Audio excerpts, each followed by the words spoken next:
கர்த்தருக்குள் பிரியமானவர்களே, July 17 Elon G white அம்மையார் அவர்களுடைய மாரநாதா புத்தகம், பக்கம் 395.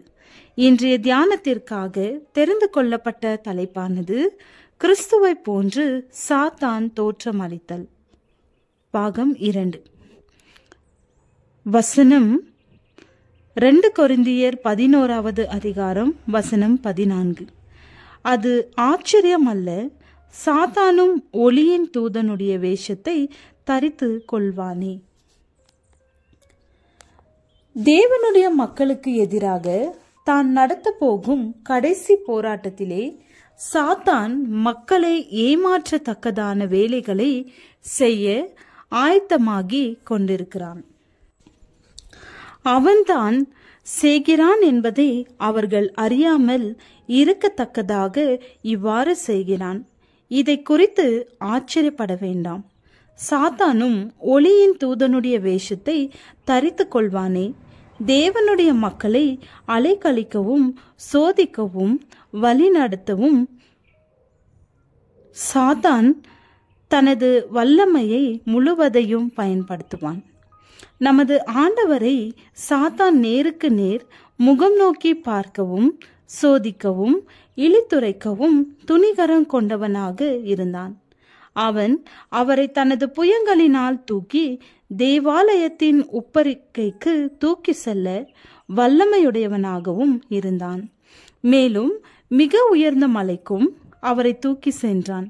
அவன் தங்களது ஆண்டவரை விட மிக குறைந்த ஞானமுள்ள அவனது சூழ்ச்சி மற்றும் வல்லமை பற்றி முற்றிலும் அறியாத நிலையில் இருக்கின்ற இந்த காலத்திலுள்ள மானிட தலைமுறையின் மீது மிகவும் அதிசயிக்கத்தக்க அளவிற்கு தனது வல்லமையை பயன்படுத்துவான். இயல்பிலேயே அவனது கட்டளையின்படி காரியங்களை செய்பவர்களது உடல்களை ஆச்சரியமான விதத்தில் பாதிப்பான். இயேசு கிறிஸ்துவை போன்று உருவ அமைப்பில் வந்து பெரும் அற்புதங்களை செய்வான். மனிதர் இயேசு கிறிஸ்துதான் என்றெண்ணி அவன் காலில் விழுந்து பணிந்து கொள்வார்கள். உலகம் கிறிஸ்துவென்று மகிமைப்படுத்துகின்ற இந்த ஜீவியை நாம் வணங்க வேண்டும் என்று கட்டளையிடப்படுவோம். நாம் என்ன செய்வோம்? இவன் மனிதனின் மிகப்பெரிய சத்ரு என்றும், எனினும் இவன் தன்னை தேவன் என்று உரிமை கோருகிறான் என்றும், இப்படிப்பட்ட எதிராளிக்கு விரோதமாக கிறிஸ்து எங்களுக்கு எச்சரிப்பு கொடுத்திருக்கிறார் என்றும் அவர்களுக்கு சொல்லுங்கள்.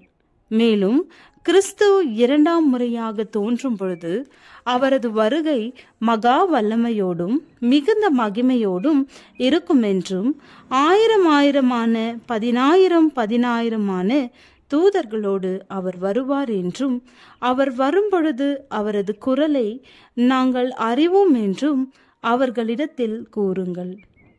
தான் கிறிஸ்துவென்று உரிமை கோரிக்கொண்டு தனியாக உங்கள் கண்களுக்கு முன் அற்புதங்களை செய்வான். தேவனுடைய சத்தியத்தின் மீது உங்களது பாதங்கள் திடமாக நிலைநிறுத்தப்பட்டிருக்காவிட்டால் அடித்தளத்தினின்று இழுத்து செல்லப்படுவீர்கள்.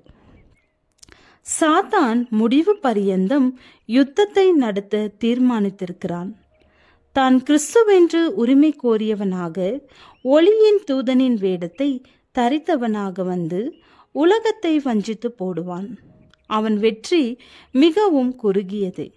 யாருடைய பாதங்கள் நித்திய சத்தியத்தின் கொள்கைகளிலே உறுதியாக ஊன்றப்பட்டிருக்கின்றனவோ அவர்களை எந்த புயலினாலும் அல்லது சூறாவளியினாலும் அசைக்க முடியாது.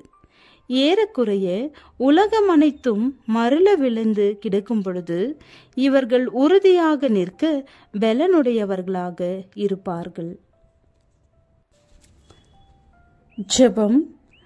எப்போதும் சாத்தானை எதிர்க்கவும் உம்மை சார்ந்து வாழவும் பலன் தாரும் ஆண்டவரே. ஆமேன்.